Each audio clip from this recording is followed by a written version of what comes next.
Hello, I would like to give you just a quick reminder that lithium batteries can be dangerous even when taken out of the device if they are degrading. So this battery was taken out of a mobile phone, out of the Samsung Galaxy J7 2017, when it was discovered as having a bulge in the back in May 2022. I also made a video about that.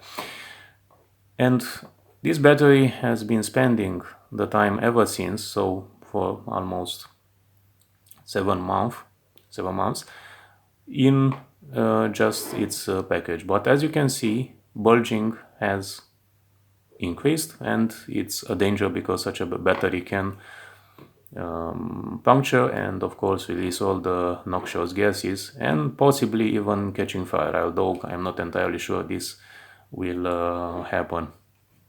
So keep that in mind. Even if you take out previously damaged battery, it's still a danger unless you dispose of it properly. In this case, it's going to be sent to recycling, but keep in mind this danger. So thank you very much for watching, and have a pleasant day.